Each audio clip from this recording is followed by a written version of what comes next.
Bonjour à tous et bienvenue dans votre revue de presse de ce samedi 9 décembre 2023 que nous allons débuter en Italie avec la belle victoire de la Juventus de Turin face à Napoli. La Juve a remporté la victoire face à cette équipe de Victor Osimhen, le Napoli, qui a été battu sur un score de 1-0 grâce à Federico Gatti qui marque le but de la victoire à la 51e minute de jeu pour cette équipe de la vieille dame. La Juventus de Turin remporte les 3 points et prend le dessus. Là, actuellement, la Juve est premier provisoirement de la Serie A avec 36 points devant l'Inter de Milan qui doit jouer ce week-end avec 35 points qui est actuellement son dauphin et la Juve est carrément premier. Ensuite, chers amis, nous allons parler maintenant des Français. Déjà avec la boxe de Tony Yoka, le combat de la dernière chance comme le titre le média français Le Figaro Sport. Après 2 revers inquiétants, le Français Tony Yoka doit vaincre Riyad samedi pour relancer sa carrière à l'arrêt. Après 2 défaites, Tony Yoka doit donc se relancer ce soir,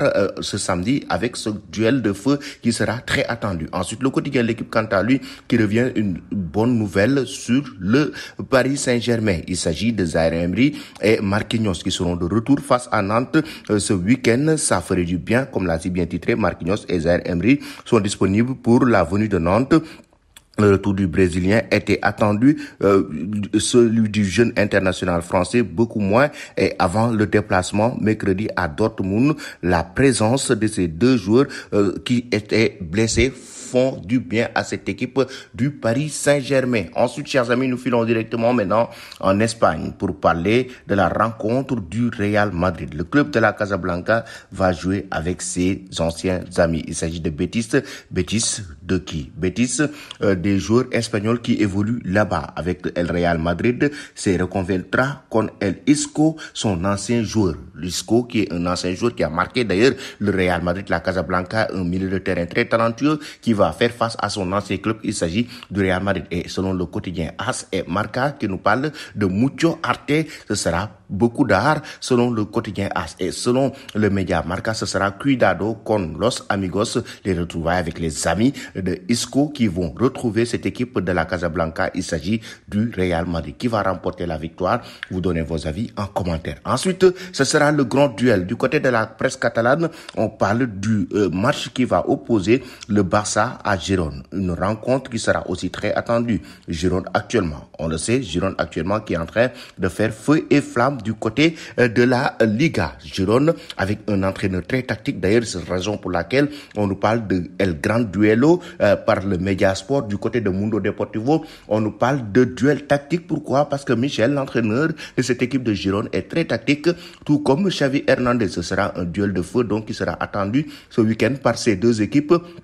En même temps, l'équipe de Xavi Hernandez doit carrément faire son possible pour remporter une victoire pour se maintenir sur la tête, mais en même temps, sur le toit du football espagnol, essayer toujours de pousser pour remporter la Liga sur une 2e année consécutive. Ce sera certes difficile, mais on le sait, le Barça face à cette équipe de Girone sera un match très compliqué du moment où Girone a été leader provisoirement durant cette saison du côté d'Espagne. Ensuite, le Barça, chers amis, qui est en train de décrocher, se frotter les mains pour l'arrivée du nouveau Pedri. Et oui, c'est un joueur qui est très prometteur. Il s'agit d'Alberto Molero, surnommé par de nombreux observateurs comme étant le nouveau Pedri. Alberto Molero, actuellement sous les couleurs de Las Palmas, régale depuis le début de la saison et confirme son statut de pépite du football espagnol ciblé par le Barça depuis plusieurs mois. L'attaquant de 20 ans pourrait bel et bien débarquer en Catalogne et en croire les récentes déclarations de son président. Ça veut dire que le Barça est en train de décrocher un joueur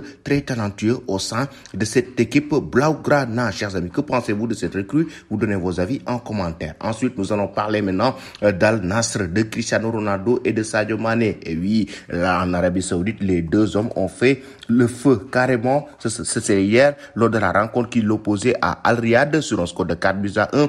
Cristiano Ronaldo a ouvert le score à la 31e minute de jeu. Sadio Mané a été passeur décisif, tout comme Talisca qui a marqué 2 buts dans cette rencontre à la 65e minute de jeu et à la 94e minute de jeu. Et Al Nassr remporte une belle victoire face à Al Riyad qui permet déjà de se maintenir toujours sur la tête et de pousser vers Al Hilal aussi de son côté qui est toujours leader de la Saudi Pro League avec 44 points et Al Nassr deuxième avec 37 points. L'équipe de Cristiano Ronaldo et de Sadio Mané fait son possible pour essayer maintenant de pousser et de mettre la pression à cette équipe d'Al Hilal et essayer de décrocher le leadership, c'est-à-dire d'être premier de la Saudi Pro League, même si on sait que Al Hilal ne se laisse pas faire durant le début du championnat, même si on voit un Neymar qui est blessé et qui est parti. Là, actuellement, Al Hilal sans lui, avec un très grand Mitrovic, est en train de faire feu et flamme aussi de son côté, du côté d'Arabie Saoudite. Et Al Hilal, chers amis, comme vous le savez, tout récemment a battu Al Nassr et ça, c'était une rencontre électrique,